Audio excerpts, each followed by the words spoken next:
یہ صورت مکی ہے۔ حضرت عبداللہ ابن مسعود رضی اللہ تعالیٰ عنہ کے قول کے مطابق یہ صورت مکی ہے، اور عبداللہ ابن عباس رضی اللہ تعالیٰ عنہ کے قول کے مطابق یہ مکی صورت نہیں ہے، مدنی صورت ہے۔ البتہ 7 آیتوں کو وہ بھی مدنی کہتے ہیں، لیکن تمام مصاحف میں اس کو مکی لکھا ہے حضرت عبداللہ بن مسعود کے قول کے مطابق۔ اور اس صورت کے بارے میں یہ بھی ایک رائے ہے کہ سب سے پہلی صورت یہ نازل ہوئی ہے مدینہ جانے کے بعد۔ سید الانبیاء محمد مصطفیٰ صلی اللہ علیہ وسلم جب مکہ چھوڑ کر مدینہ آ گئے تو سب سے پہلی صورت جو نازل ہوئی ہے وہ سورہ مطففین ہے۔ یہ مطففین اس میں فاعل ہے، مطفف جمع ہے، اس کا مادہ تطفیف ہے۔ تطفیف کے معنی کمی کوتاہی کرنا، تطفیف سے یہ مشتق ہے۔ کمی کوتاہی کرنے کو تطفیف کہتے ہیں، کرنے والے کو مطفف کہتے ہیں، جمع اس کی مطففین آتی ہے۔ جب مدینے میں جا کر دیکھا تو لوگ وہاں ناپ تول میں کمی کرتے تھے، بندی مارتے تھے۔ اس موقع پر یہ صورت سب سے پہلی صورت نازل ہوئی، اور اس کے بعد جو وہاں کے لوگوں نے ناپ تول میں کمی کرنے کا دستور ترک کیا ہے اور اپنی اصلاح کی ہے، تو آج تک اس کے بعد ان کے ناپ اور تول میں ذرہ برابر کمی نہیں ہے، بلکہ ان کا تولنا اور ان کا گن کر دینا اور ان کا ناپنا اتنا کھڑا ہے کہ دنیا میں ضرب الامثال بن چکا ہے۔ یہ اس صورت کے نزول کے بعد واقعہ ہے۔ اس صورت میں کل 36 آیتیں ہیں اور 1 رکوع پر مشتمل ہے۔ اس صورت اگرچہ کافی طویل ہے اور اپنے مضمون کے اعتبار سے اگر اس کو سمیٹ کر کہا جائے تو کہا جائے گا کہ حق تلفی کی مذمت میں نازل ہوئی ہے۔ حق تلفی کسی قسم کی ہو، کسی انسان کی حق تلفی، بلکہ آگے بڑھ کر دیکھا جائے تو اللہ و رسول کی حق تلفی، قرآن کی حق تلفی۔ حق تلفی بہرحال حق تلفی ہے، جس کا بھی حق ہم ضائع کریں گے اس کو پسند نہیں کیا گیا ہے۔ یہ ہے عنوان اس صورت کا۔ حضرت عمر فاروق رضی اللہ تعالیٰ عنہ نے ایک شخص کو دیکھا تو نماز میں جلدی جلدی کر رہا ہے، رکوع میں سجدے میں نماز جلدی جلدی پڑھ رہا ہے۔ اس کو ٹوک کر فرمایا لقد تفرطت فی الصلاۃ، تم نے نماز میں کوتاہی کی۔ یعنی نماز میں اللہ کا حق جو تھا کہ تم اللہ کے سامنے اطمینان سے رکوع سجدہ کرتے، الفاظ صحیح ادا کرتے، تم نے اس میں کوتاہی کی۔ یہ حق تلفی ہے، نماز میں چوری ہے، نماز میں خیانت ہے۔ امام مالک نے موطا میں اس حدیث کو نقل کرنے کے بعد وہ لکھتے ہیں اس کا مطلب یہ ہوا کہ صرف نام تول میں کمی نہیں، جب نماز میں بھی تخفیف ہو سکتی ہے تو تخفیف ہر چیز میں ہوتی ہے۔ چنانچہ انہوں نے لکھا ہے لکل شیء وفاء و تخفیف، ہر چیز میں وفا بھی ہے اور تخفیف بھی ہے، چاہے وہ نماز ہو، روزہ ہو، تلاوت ہو، کسی کا بھی حق ہو۔ تو حق تلفی اس صورت کا عنوان ہے کہ یہ اللہ کو پسند نہیں ہے۔ ہر بندے کو چاہیے کہ اس پر جو حقوق عائد ہوں ان کو پورا پورا ادا کرے۔ اگر وہ حقوق اللہ کے ہوں اللہ کو پورا کرے، رسول اللہ کے حقوق ہیں ان کو پورا کرے، جس کے بھی حقوق متعلقہ ہیں ان کو ادا کرنا اس صورت کا پیغام ہے۔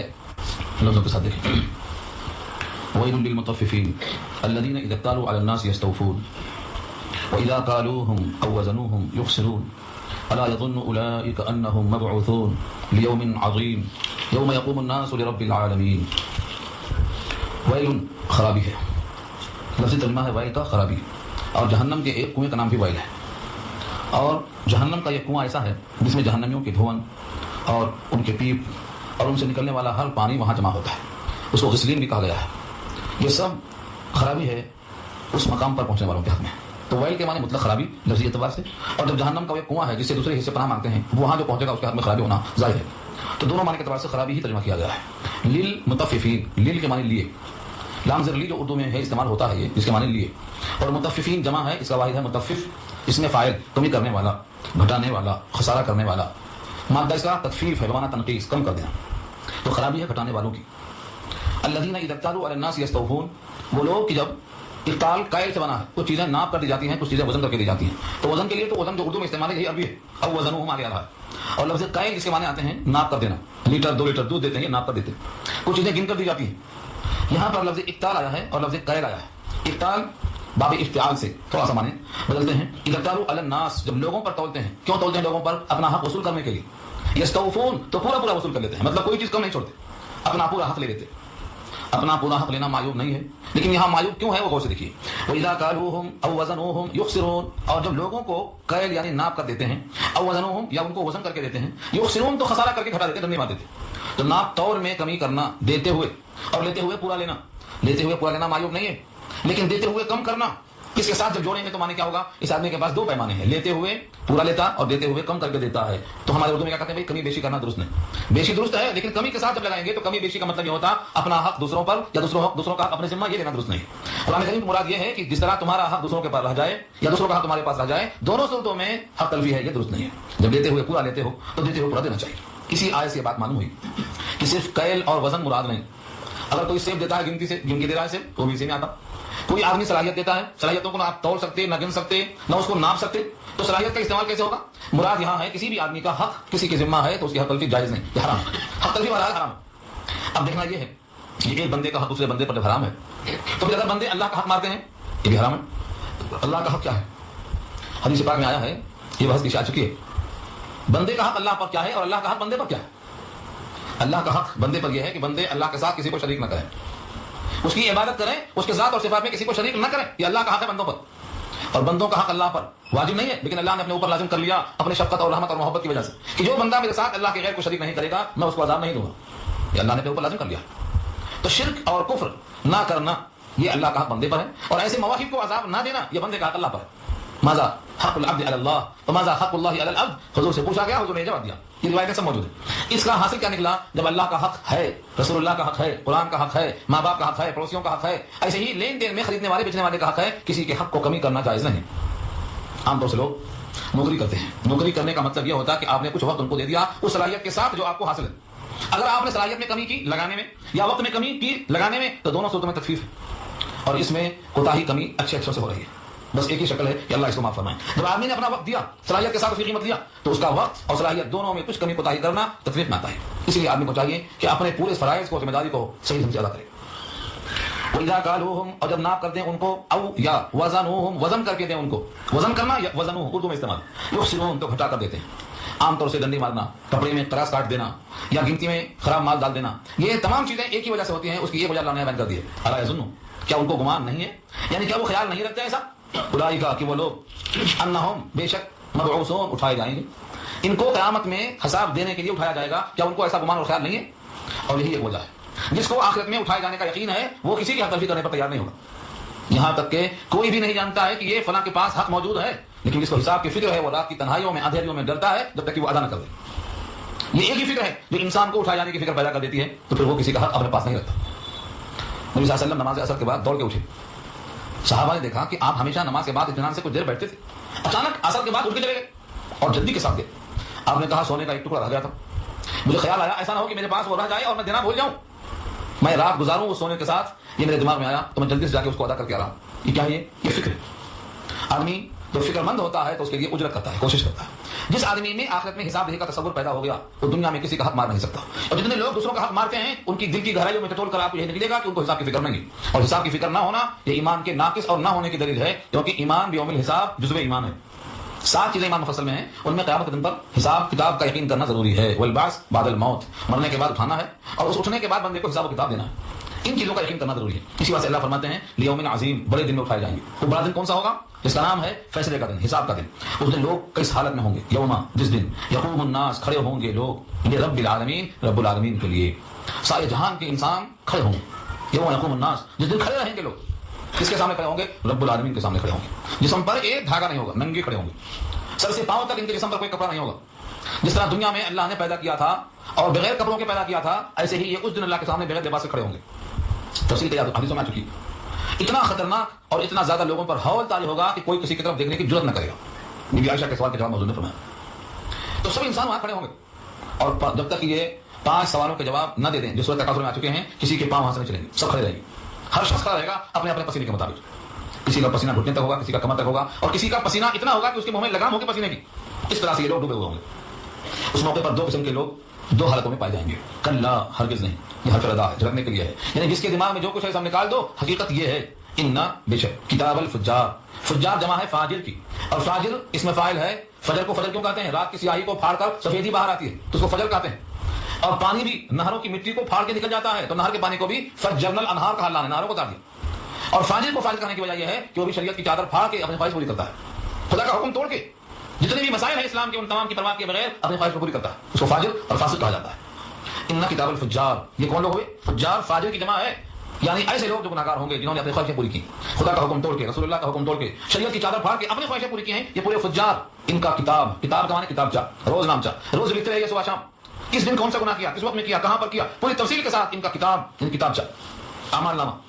کلا ان کتاب الفجار، ہرگز نہیں، بے شک فجار کا نام ہے اعمال نامہ. لفی، البتہ ہوگا ضرور، فی معنی میں، اور لام زبر معنی ضرور. سجین ایک مقام کا نام ہے. سجین 7 زمین سے نیچے ایک مقام ہے. اس پر روایت موجود ہے کہ 7 زمین 7 طبق ہیں. امام بخاری نے ایک بات قائم کیا ہے، بابو 7 ارضین، 7 طبق زمینوں کا.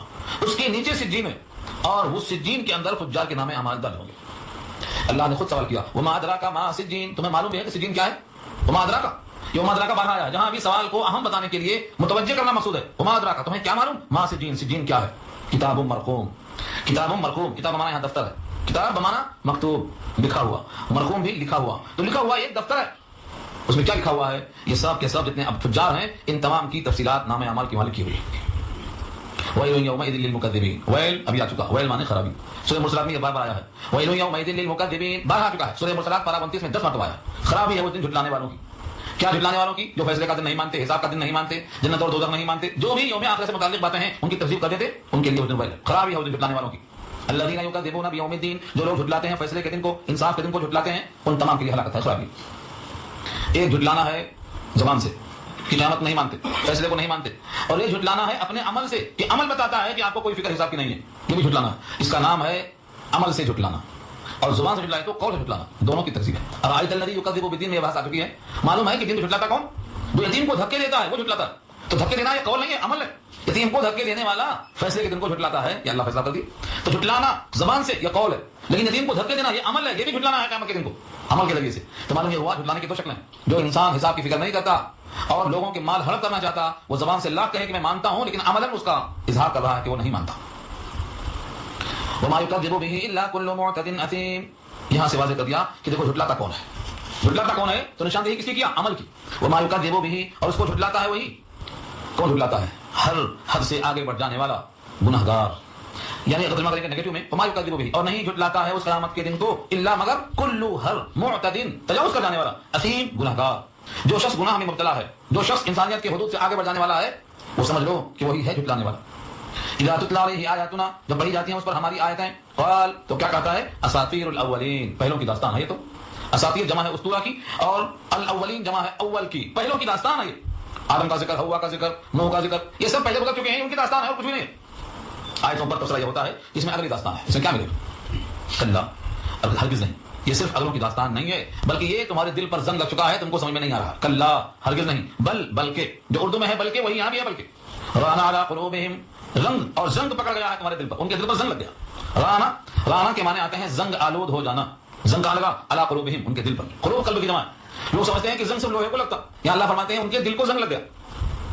اور زنگ دل کو لگنا ابو ہریرہ کی روایت موجود ہے. حضرت ابو ہریرہ رضی اللہ تعالیٰ عنہ فرماتے ہیں کہ دل پر زنگ لگنا اس طرح ہوتا ہے کہ ایک بندہ جب کوئی گناہ کرتا ہے تو دل پہ سیاہ نقطہ پڑتا ہے, اور اگر وہ توبہ کر لیا تو وہ سیاہ نقطہ دھل جاتا ہے, اور اگر توبہ نہیں کیا پھر ایک گناہ کر دیا تو ایک نقطہ اور پڑ جاتا ہے. اس طرح نقطوں پر نقطہ پڑتے ہوئے پورا دل اس کا سیاہ ہو جاتا ہے. اسی کو اللہ نے یہاں پر رانا کہا ہے, کلا بل رانا علی قلوبہم, اور ان کا دل پورا کا پورا سیاہ ہو گیا, جس کو پہلے بارے میں ختم اللہ علی قلوبہم کہا تھا, دل پہ مہر لگا دیا اللہ نے. اللہ نے مہر لگا دیا کا مطلب کیا ہے؟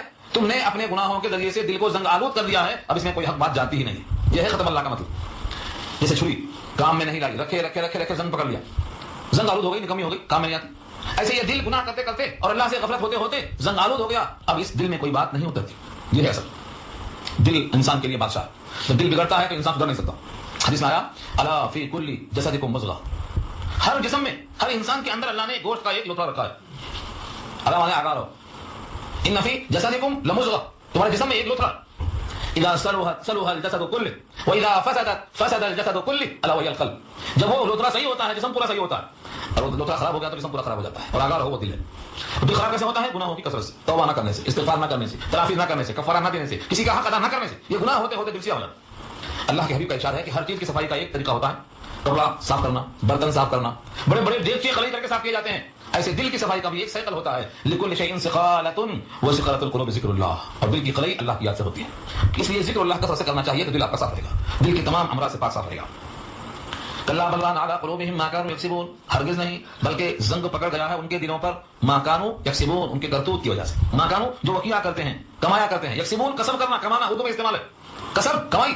ما یکسبون وہ جو گناہ کماتے ہیں ان گناہوں سے زنگ پکڑ گیا. تو اس آیت میں روایت صاف نظر آتی ہے. کلا, ہرگز نہیں, انہم بے شک وہ لوگ عن ربہم اپنے رب سے یومئذ اس دن لمحجوبون حجاب میں رکھے جائیں گے, روک دیے جائیں گے. محجوب حجاب سے بنا ہے, اللہ کے پاس جانے سے روک دیے جائیں گے. اس سے معلوم ہوا صحابہ کرام کا ایک طبقہ کہتا ہے کہ اللہ کو مومن ضرور دیکھیں گے, ورنہ کافروں کو حجاب میں رکھنے کا کیا مطلب؟ کافروں کو اللہ کا دیدار نہیں ہوگا, مطلب کیا ہوا؟ مومنوں کو حجاب نہیں ہوگا, مومنوں کو دیدار ہوگا. بعض کو ہر روز ہوگا, بعض کو جمعے کو ہوگا, بعض کو صبح شام ہوگا, بعض کو مسلسل ہوگا. یہ اللہ کا دیدار ہر آدمی کے قربت کے لحاظ سے ہوگا, لیکن مومن کو دیدار ہوگا. مفسرین لکھتے ہیں کہ اگر کافر کو اللہ کے دیکھنے کی طلب ہی نہ ہو تو یہ دیدار ان کے لیے سزا نہیں بنے گا. اس کا مطلب یہ ہوا کہ ہر انسان میں اللہ کو دیکھنے کی دھن اور لگن اور طلب باقی ہے. اگر کوئی کہے کہ مجھے نفرت ہے, مجھے دیکھنا ہی نہیں ہے, تو اس کے حق میں سزا کیسے ہوگی؟ اس کا مطلب یہ ہوا کہ آدمی مشرک ہو، کافر ہو، کسی بھی جگہ سجدہ کرتا ہو، لیکن اس کے دل کے کسی کونے میں اللہ کی محبت ہوتی ہے، مگر راستہ غلط مل گیا، صحبت غلط مل گئی، صحیح علم نہیں مل سکا، اسی لیے آدمی کہیں نہ کہیں سر جھکاتا ہے، کہیں نہ کہیں ہاتھ جوڑ کے کھڑا ہوتا ہے، کہیں نہ کہیں اپنے وجود میں اس میں ہلال کر کے جھک جاتا، لیکن صحیح فہم نہ ہونے کی وجہ سے صحیح مقام نہیں ملتا ہے۔ تو ہر انسان کے اندر اللہ نے قوت رکھی ہے کہ وہ اپنے مالک سے محبت کرے، لیکن اس کو صحیح بات نہیں ملتی ہے۔ تو ایک بات معلوم ہوئی کہ اس دن یہ لوگ اپنے رب کے پاس جانے سے، دیدار کرنے سے روک دیے جائیں گے۔ اس سے معلوم ہوا کہ دوسرے جو مومن ہیں ان تمام کو اللہ کا دیدار ہوگا، اللہ کے دیدار سے مشرف ہوں گے۔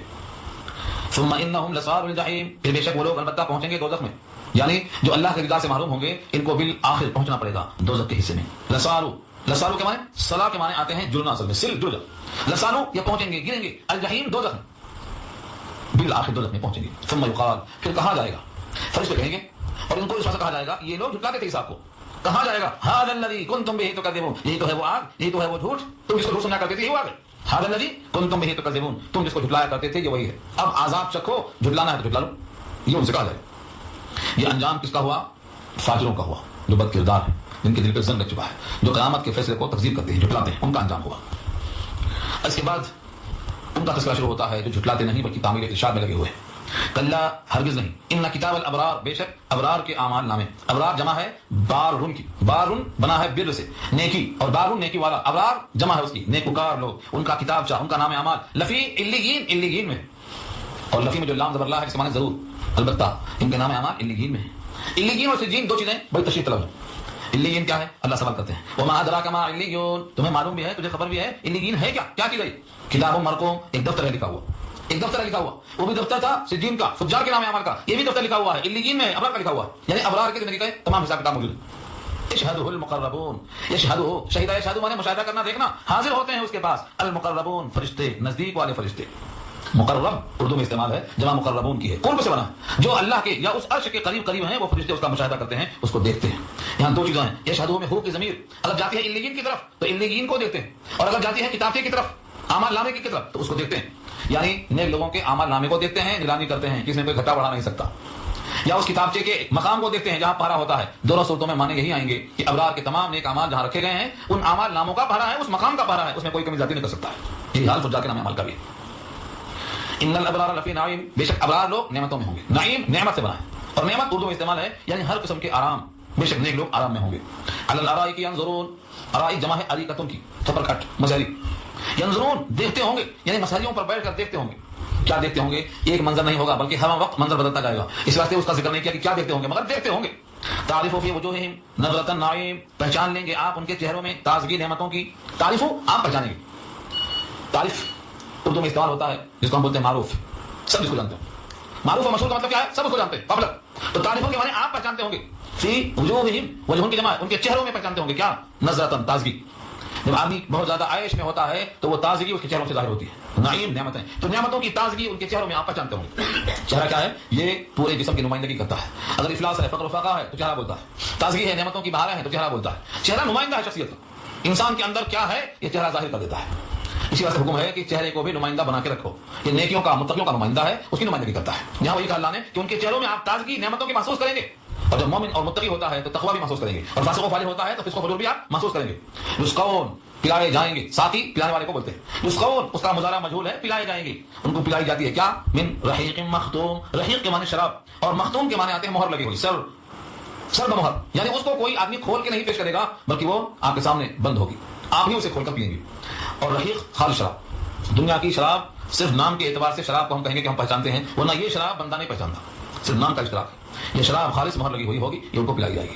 اب وہ مہر کس کی لگی ہوگی؟ کیا چیز لگی ہوگی؟ فرمایا ختام ہو مسک، مسک جس کی مہر چمکتی ہوئی کسی طرح کی جمتی ہے، مشک پر جمتی ہے، جس طرح ہمارے پاس مہر لگاتے ہیں تو پہلے لاکھ رکھتے ہیں، لاکھ پر چپکاتے ہیں، وہاں پر مشک ہوگی، اس کے اوپر مہر لگائی جائے گی، تو اس شراب کو جو مہر لگے گی وہ مشک پر ہوگی، اس کے اوپر مہر جمتی ہے۔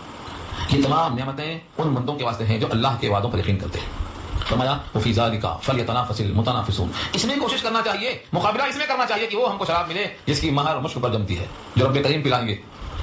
اللہ تعالیٰ نے خود فرمایا ہے وسقاہم ربہم شرابا طہورا، سورۃ الدہر میں آ چکا ہے، اللہ خود پلائیں گے شراب طہور، تو اس کے لیے کوشش کرنا چاہیے، اس پر چاہیے کہ جھکنے والے، تنافس اصل میں کہتے ہیں کسی کے مقابل میں آنا، کوشش کرنے میں، کسی چیز کو حاصل کرنے کی جستجو میں مقابلے میں آ جانے کو تنافس کہا جاتا ہے۔ نبی صلی اللہ علیہ وسلم فرمایا تھا مجھے تم پر فقر کا خطرہ نہیں، تم پر بھوک کا خطرہ نہیں، مجھے تم پر فقر و فاقے کا اندیشہ نہیں ہے، ولا اخاف علیکم الفقر، پھر تم پر کس بات کا اندیشہ ہے؟ فرمایا مجھے تم پر تنافس کا خطرہ. تنافس یہی ہے کہ دنیا کی حرص میں انسان مقابلے میں لگے ہوئے. فقر کا اندیشہ نہیں ہے, محتاجی کا اندیشہ نہیں ہے. اندیشہ ہے کس چیز کا؟ تو تنافس کا. اللہ فرماتے ہیں تنافس کرنا ہی ہے تو تنافس کی جگہ تو یہ ہے, آؤ رب کو راضی کرنے میں تنافس کر لو, آخرت میں کامیاب ہونے میں تنافس کر لو, سر بمہر شراب کے حصول میں تنافس کر لو. آؤ یہ جگہ ہے تنافس کرنے کی مومن کے واسطے. ومزاجہ من تسنیم, اور اس کی ملونی ہوگی. مزاج کے معنی آتے ہیں ملونی, ملانا. تسنیم ایک کوثر, ایک نہر کا نام ہے تسنیم. ہمارے اردو میں محاورے میں استعمال ہے, زبان دھلی ہوئی ہے تسنیم و کوثر سے. کوثر بھی ایک نہر ہے اور تسنیم بھی ایک نہر ہے. تو زبان جب صاف ہوتی تو کہتے ہیں تسنیم و کوثر سے دھلی ہوئی ہے, تو دونوں نہریں ہیں. تو تسنیم کی ملونی ہوگی. عام طور سے اہل عرب شراب جب پیتے تھے تو اس میں کچھ ملاتے تھے, ملا کے پیتے تھے اس کے ذائقے کی تبدیلی کے لیے. جیسے لوگ چائے کی پتی میں کچھ ملاتے ہیں, کہتے ہیں چاکلیٹ کا مزہ آنا ہے, فلاں کا مزہ آنا, کچھ نہ کچھ ذائقہ لانے کے لیے ملونی شراب میں بھی کرتے تھے وہ.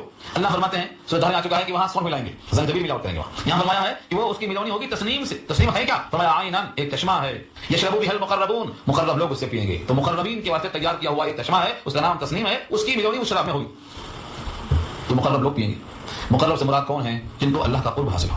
اللہ کا قرب, جنت میں بھی قرب تلاش کرتے ہیں لوگ. جنت پورا اللہ کا گھر ہے, اللہ کی ضیافت ہے, لیکن جنت میں بھی جانے کے بعد جنت کے اس حصے میں جگہ مل جائے جہاں اللہ کا قرب حاصل ہو, یہ تمنا ہے بہت لوگوں کی. بی بی آسیہ نے دعا کی, یاد ہے پارہ 28 میں, رب ابن لی عندک بیتا فی الجنہ, اے میرے رب جنت میں ایک گھر میرا اپنے قرب میں بنا دے. عندک فرمایا, عندک مانے اپنے پاس. تو جنت میں بھی قرب چاہیے, کیونکہ جنت میں بھی اصل مزہ اللہ کے دیدار کا ہے. جو جتنا قریب ہوگا اتنا تسلسل کے ساتھ اللہ کو دیکھ سکے گا. تو بی بی آسیہ نے اللہ سے قرب مانگا جنت کے اندر بھی, اور ادا کیا اللہ. یہاں اشارہ اسی کی طرف ہے کہ جو مقرب بندے ہوں گے وہ تسنیم کی نہروں سے پیئیں گے. ان الذين اجرموا كانوا من الذين امنوا يضحكون, بے شک وہ لوگ جو مجرم ہیں, اجرموا جرم کیا ہونے, جو جرم کرنے والے ہیں وہ اجرموا مجرم ہیں, گناہگار. كانوا من الذين امنوا يضحكون, كانوا مانے تھے, من الذين امنوا ایمان والوں سے, يضحكون ہنسی کرتے, ٹھٹھا کرتے. آج دنیا میں ایمان والوں پر ہنسنے والے بہت ہیں, خوب ہنستے ہیں, کہتے ہیں یہ بیچارے ہولے شولے ہیں, یہ بیچاروں کو پتہ نہیں کہ ہمیں دنیا میں کتنی محنت کرنا ہے. یہ دنیا کے حصول میں ہم سے پیچھے, آسائش میں, اسباب عیش میں ہم سے پیچھے. آج ان کو لوگ ہولے شولے کہتے ہیں. دینداروں کو ان کی نگاہوں سے آج یہی نظر آتا ہے. یہاں اشارہ اسی کی طرف. اور صرف یہ نہیں کہ ہنسا کرتے تھے, ہنسے گزر جایا کرتے تھے, بلکہ جب ان کے پاس سے قریب گزرتے تھے تو آنکھیں مارتے تھے. دیکھو حالت دیکھ لو ان کی. وَإِذَا مَرُّوا بِهِمْ يَتَغَامَزُونَ, اور جب گزرتے تھے ان کے پاس سے ہو کر تو آپس میں آنکھیں مارتے تھے. يَتَغَامَزُونَ غمز سے بنا ہے, اور غمز کے معنی آتے ہیں آنکھیں مارنا. آنکھیں مارنے کا مطلب یہ ہے مذاق کرنے میں ایک دوسرے کو شریک کر لینا, کہ دیکھو ان کی یہ حالت ہے. ہر مسلمان جو متقی پرہیزگار, حرام سے بچنے والا, اپنے سادے لباس میں رہنے والا, غیروں کے مال کی حصہ نہ رکھنے والا, جب اس کے کپڑے پر نگاہ پڑتی ہے تو دنیا کے سود خور ہنستے, ایسا ہی ہنستے. اللہ نے فرمایا ہے کہ ان کے ہنسنے کی پرواہ مت کرو. ہنسے جانے سے جب تک ہم ڈریں گے زمانہ ہم پہ ہنستا ہی رہے گا. ان کے ہنسنے سے اگر ہم اپنے افعال کو روک لیں گے تو یہ اور ہنسیں گے, دنیا بھی گئی دین بھی گئے. ہنسے جانے سے جب تک ہم ڈریں گے زمانہ ہم پہ ہنستا ہی رہے گا. ہمیں ان کے ہنسنے کی کبھی پرواہ نہیں کرنا. جیسے یہ ہم کو اپنی ان نگاہوں سے دیکھتے ہیں, ہم بھی ان کو اپنی نگاہوں سے آخرت میں, مستقبل میں خسارہ والا, جہنم والا, آگ والا دیکھ رہے ہیں. جب تک یہ صحابہ ایمان نہ ہو جائیں, یہ بڑے مفلس ہیں, بڑے گھاٹے میں ہیں, بڑے خسارے میں ہیں, اور بڑے دائمی عذاب میں پڑنے والے ہیں, یہ ہم سے زیادہ قابل رحم. مگر شرط یہی ہے کہ مومن اپنے ایمان پر کامل یقین رکھتا ہو. وَإِذَا انقلبوا إِلَىٰ أَهْلِهِمْ انقلبوا فَكِهِينَ, اور جب یہ لوٹتے ہیں اپنے اہل کی طرف. وَإِذَا انقلبوا, جب لوٹتے ہیں اپنے اہل کی طرف, انقلبوا تو لوٹتے ہیں فقیہین, باتیں بناتے ہوئے. اصل میں فقیہین بنا ہے فاکہہ سے, اور فاکہہ مانے میوہ, باتوں میں میوے کا مزہ لیتے ہوئے لوٹتے ہیں. یہ مطلب ایک دوسرے کے ساتھ باتیں کرتے ہوئے, ہنس دیتے ہوئے, ٹھیل لیتے ہوئے ایسا آتے ہیں جیسے وہ باتیں نہیں کرتے ہیں بلکہ باتوں میں میوے کا مزہ لیتے ہوئے آ رہے ہیں. یہ مطلب ہے, یہ فقیہین. وَإِذَا رَأَوْهُمْ قَالُوا, اور جب ان کو دیکھتے ہیں تو کہتے ہیں إِنَّ هَؤُلَاءِ لَضَالُّونَ, بے شک یہ لوگ بھاگ رہے ہیں, بے شک یہ لوگ بھٹکے ہوئے ہیں. آج دنیا میں جو لوگ ایمان نہیں جانتے, اپنے مستقبل کو نہیں جانتے, اپنے مالک اور خالق کو نہیں جانتے, اپنے ان بنیادی نقطوں کو نہیں جانتے جن سے ان کو اللہ نے پیدا کیا, وہ سب کے سب یہی حال ہیں کہ وہ ان مسلمانوں کو گمراہ سمجھتے ہیں. إِنَّ هَؤُلَاءِ لَضَالُّونَ, بے شک یہ لوگ گمراہ ہیں. اللہ فرماتے ہیں اگر یہ گمراہ ہیں تو تم ان کے نگہبان بنا کر نہیں بھیجے گئے ہو, تم تو خیرات پر آ جاؤ. وَمَا أُرْسِلُوا عَلَيْهِمْ حَافِظِينَ, حالانکہ نہیں بھیجے گئے ان پر نگہبان بنا کر, جن کے بارے میں آپ بولتے ہیں کہ گمراہ ہیں, بھٹکے ہوئے ہیں, بھولے ہوئے ہیں, ان پر نگہبانی کرنا کام آپ کا نہیں ہے. آپ تو اپنی فکر کرو. کوئی شخص کسی پر محافظ بنا کر نہیں بھیجا گیا ہے, زیادہ سے زیادہ پیغام پہنچانے والا بنا کر بھیجا گیا ہے. انبیاء کا مقام پیغام پہنچانا. وہاں بھی کہا ہے اللہ نے لست علیہم بمسیطر, آپ ہم پہ داروغہ نہیں ہے. جب داروغہ نہیں ہے تو پھر کیا ہے؟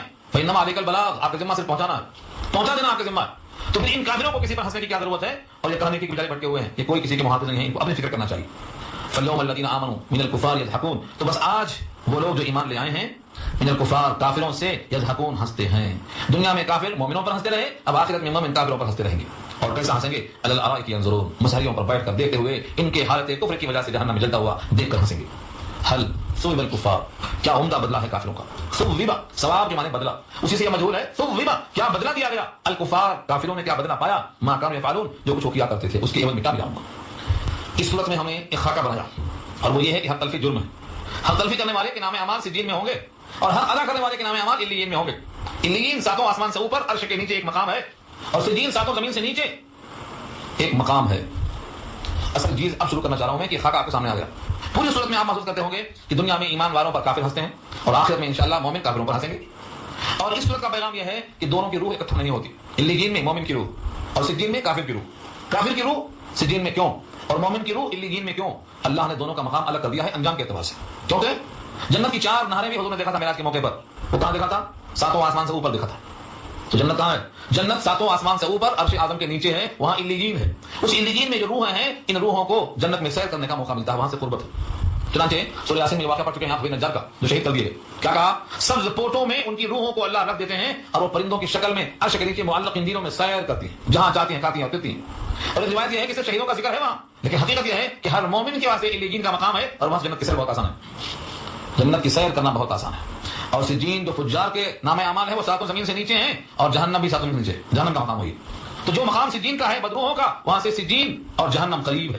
جب حضور سے پوچھا گیا سورہ قاف کی آیت کے بارے میں وجیہ یومئذ بجہنم, جہنم کھینچ کے لائی جائے گی معاشرے میں, تو کیا مطلب ہے؟ کہاں سے لائی جائے گی؟ حضور نے فرمایا 7 زمین کے نیچے سے کھینچ کے لائی جائے گی.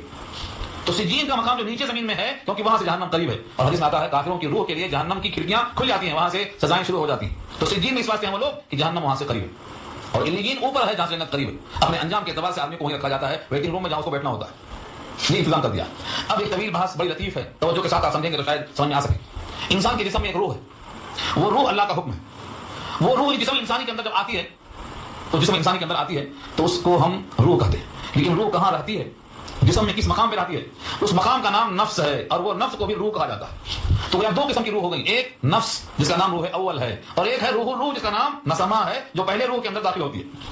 جب اللہ کی طرف سے فرشتہ آتا ہے تو اس کی جو روح ہے اصل جو اللہ کے پاس سے آئی تھی وہ علیین میں چلی جاتی ہے یا سجین میں چلی جاتی ہے. اور جو اس کا نفس ہے جس کو روح اول کہا گیا ہے یہ قبروں میں ہوتا ہے, اسی پر قبر کا عذاب ہوتا ہے. یہ علامہ قاری ثناء اللہ صاحب پانی پتی نے تشریح کی ہے کہ ہر انسان کے اندر ایک روح ہے جس کا نام روح اول کہا جائے گا جو علیین سجین میں جائے گی, اور ایک وہ نفس ہے جس میں وہ روح آ کے داخل ہوتی ہے. وہ نفس اس کے قبروں میں ساتھ رہے گا, جس پر اس کو عذاب یا ثواب ملے گا, اس کا وہ حقدار بنے گا. مومن کے واسطے حدیث میں آتا ہے کہ جنت کے راستے کھل جاتی, کھڑکیاں کھل جاتی. تو یہ کیسے مزہ کرے گا؟ اس کی اگر روح علیین میں ہے تو اس کو مزہ کیسے آئے گا, اور اس کی روح اگر سجین میں ہے تو عذاب کا شدت کا احساس کیسے ہوگا؟ اسی واسطے کہا گیا ہے کہ جو روح اول ہے وہ تو علیین میں جائے گی یا سجین میں جائے گی, لیکن جو نفس ہے وہ قبر میں رہے گا, اسی پر ثواب اور عذاب مرتب ہوتا ہے. اور ایک تشریح کیا ہے دوسرے شارحین نے, وہ یہ ہے کہ روح تو علیین یا سجین میں ہی رہے گی, لیکن جسم سے اللہ تعلق پیدا کرنے پر قادر ہیں. جیسے آپ کے سامنے آئینہ ہاتھ میں ہو اور سورج کی شعاعیں آئینے میں آ جائیں, جتنا آنکھیں چکاچوند ہوں گے سورج دیکھنے سے اتنی ہی چکاچوند ہوں گی آپ کی آنکھیں اس آئینے کو دیکھنے سے, جبکہ آئینے میں سورج نہیں آیا, لیکن عکس اتحادی اس کا پورا عکس آئینے نے حاصل کر لیا. لہٰذا وہ چمک وہ تیزی جو شعاؤں میں ہے وہ پورے آئینے میں عکس میں آ جاتی ہے اور آپ کی آنکھیں فدا ہو جاتی ہیں. تو سورج کہاں ہے؟ آئینے میں ہے. دنیا کا کوئی بھی انسان نہیں کہے گا کہ سورج آئینے میں آ گیا, سورج جہاں وہیں ہے, لیکن اس آئینے میں اللہ نے اتنی قوت دی ہے کہ سورج کا پورا تمام صفات کے ساتھ اس کی شعاعیں, اس کی کرنیں, اس کی تیزی, اس کی تمازت, اس کی سوزش, اس کی آنکھوں کو خیرہ کرنے والی قوت کشش سب آئینے میں آ جاتی ہے. تو روح علیین یا سجین میں رہے گی, لیکن جسم سے اللہ تعالیٰ ایسا تعلق جوڑ دیتے ہیں. یہ ہے عکس اتحادی.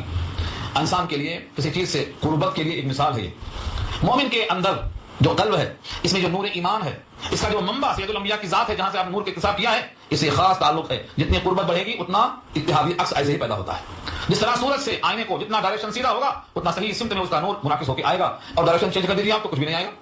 تو تعلق میں بھی رابطے میں بھی رخ سیدھا ہونا ضروری ہے. اگر رخ سیدھا نہیں ہوا تو کوئی فیض جاری نہیں ہوتا ہے.